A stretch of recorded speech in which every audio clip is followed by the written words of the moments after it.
Dear students, अस्सलाम वालेकुम। आज हम Sindh text book board class second year chapter 5 से जो टॉपिक डिस्कस करेंगे वो है स्ट्रक्चर ऑफ अल्केन। अल्केन का स्ट्रक्चर समझने के लिए हम इसके सबसे पहले फर्स्ट जो मेंबर है मीथेन, जो कि सिंपलेस्ट मेंबर जो है अल्केन जो है इसका है फर्स्ट मेंबर, और ये नेचुरल गैस जिसे हम कहते हैं, उसके स्ट्रक्चर को डिस्कस कर लेते हैं। क्योंकि जो हाइब्रिडाइजेशन है या ऑर्बिटल स्ट्रक्चर है अल्केन का वो पूरी होमोलॉग सीरीज में सेम होता है। तो methane is composed of 1 carbon and 4 hydrogen. Chemical formula for methane is CH4। Carbon of methane is sp3 hybridized. sp3 hybridized orbital जो है वो टेट्राहीड्रल फैशन में अरेंज होते हैं with an angle of 109.5 degree.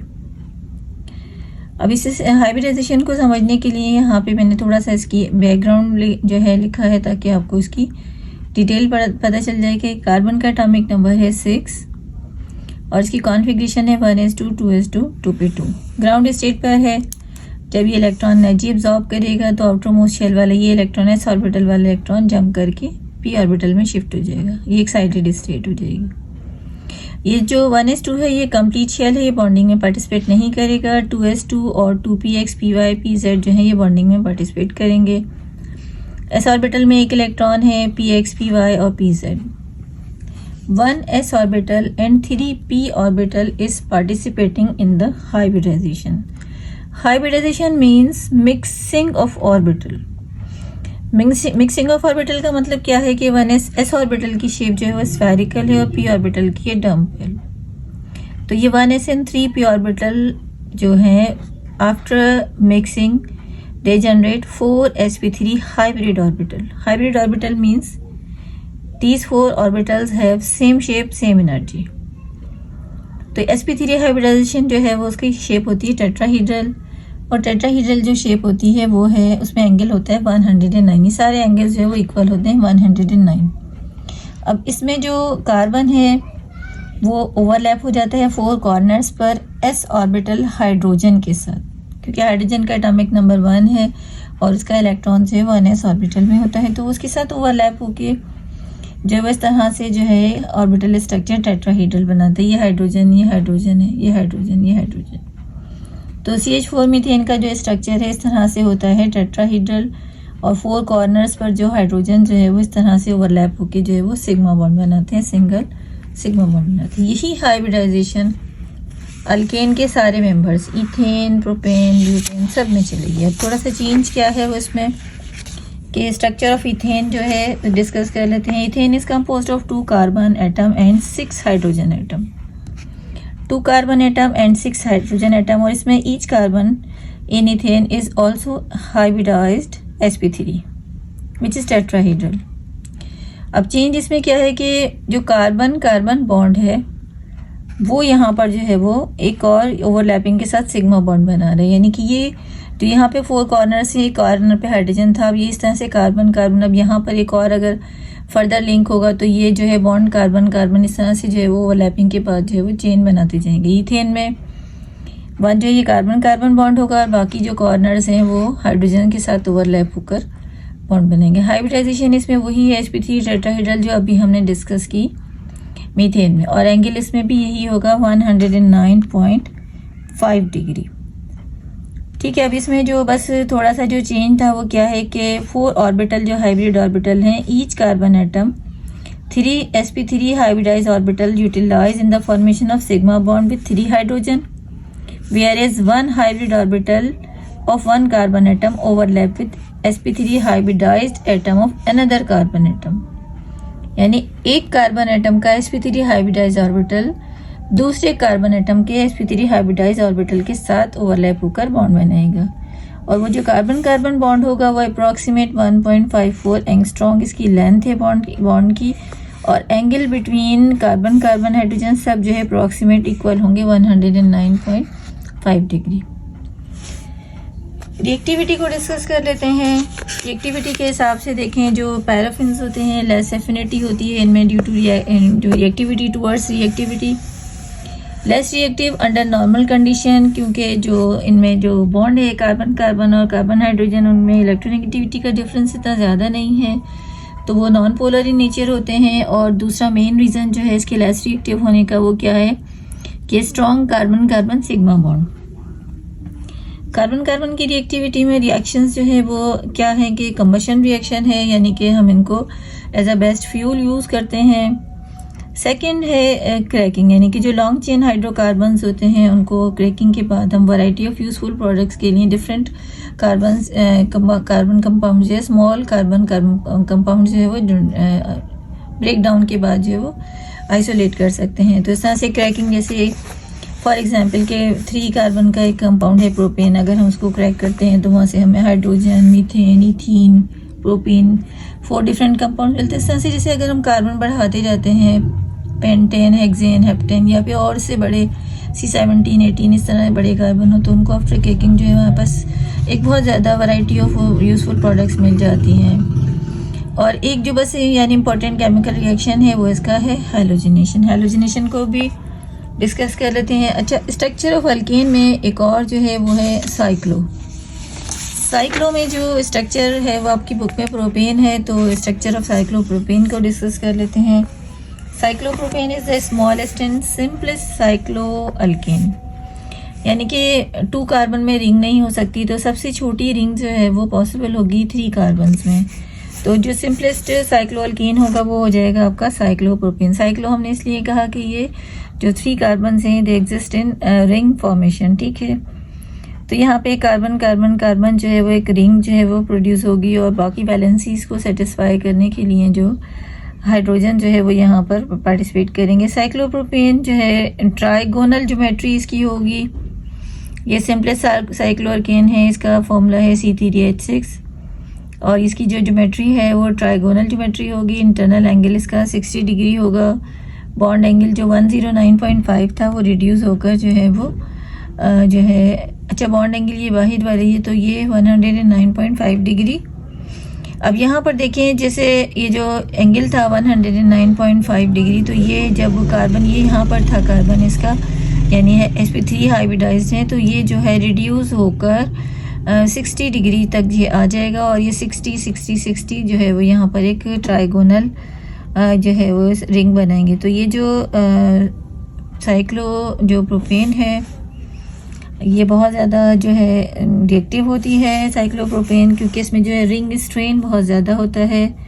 और जो है ये वैसे अल्केन है, और अल्केन के जो मेंबर्स हैं वो लेस रिएक्टिव होते हैं, लेकिन चूँकि ये जो सबसे स्मॉलेस्ट है इसकी स्पेशल जो रिएक्टिविटी है मोर रिएक्टिव, किस वजह से more cyclopropane is much more reactive than corresponding alkane due to bond angle strain in ring, ठीक है। जो ये बॉन्ड एंगल में जो यहाँ पे बहुत ज़्यादा जो स्ट्रेन आ जाता है उसकी वजह से जो है इसकी रिएक्टिविटी जो है वो बहुत ज़्यादा हो जाती है। Chemical properties of alkane.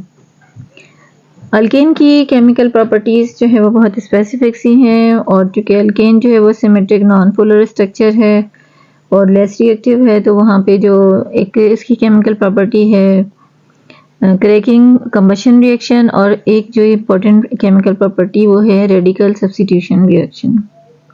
Radical substitution reaction में भी जो मेन जो इसका टॉपिक है वो है फ्री रेडिकल चेन रिएक्शन, और फ्री रेडिकल चेन रिएक्शन जो है उसे हम फोटोकेमिकल रिएक्शन भी कहते हैं।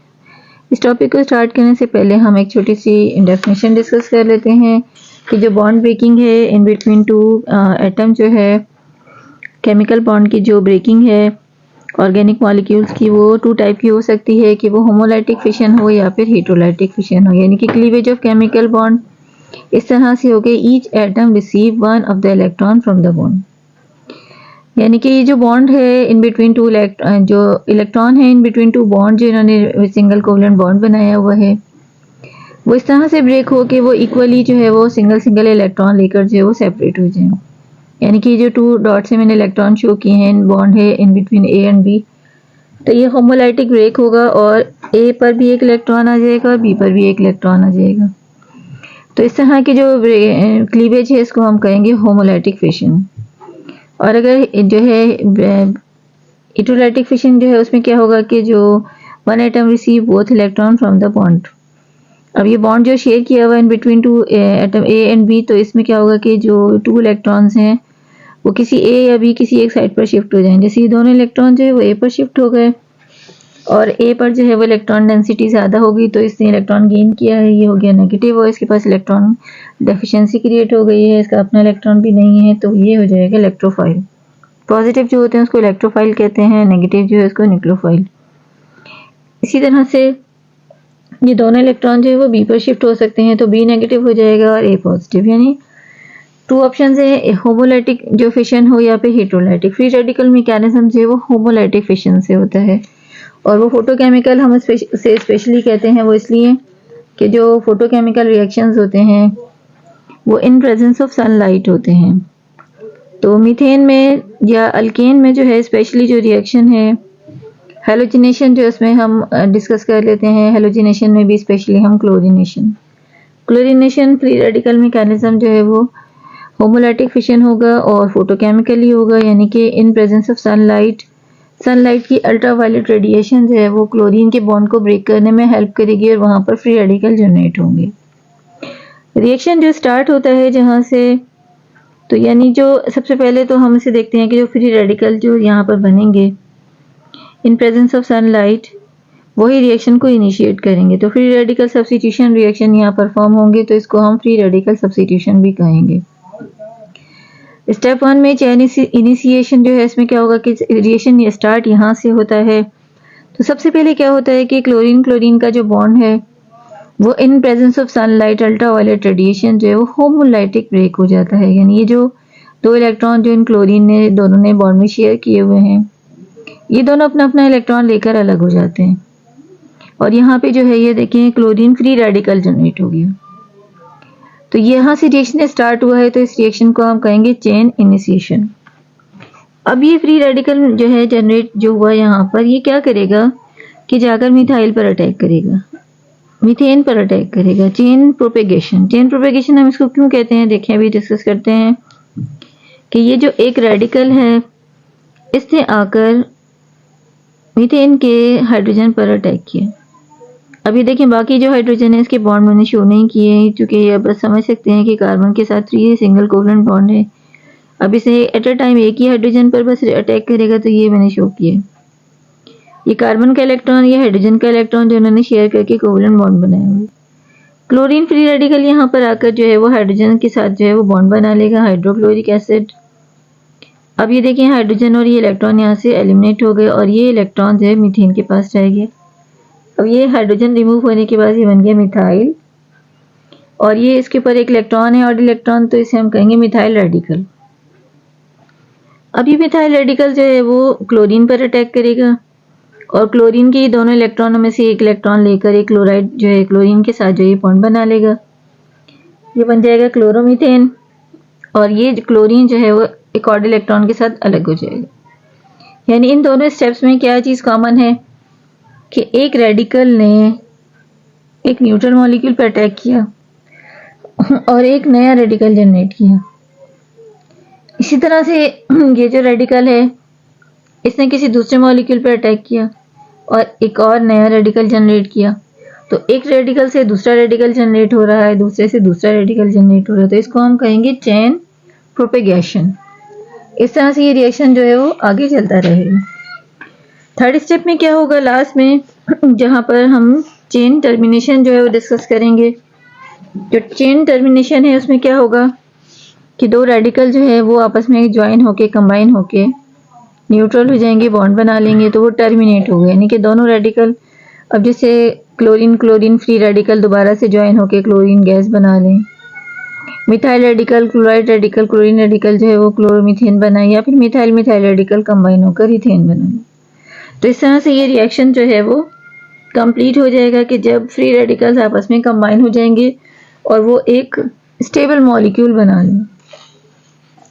ओवरऑल रिएक्शन की लुक जो है वो इस तरह से है कि हम इसको थोड़ा कंप्लीटली जो है डिस्कस कर लेते हैं कि मीथेन के 4 सिंगल कोवलेंट बॉन्ड है हाइड्रोजन के साथ।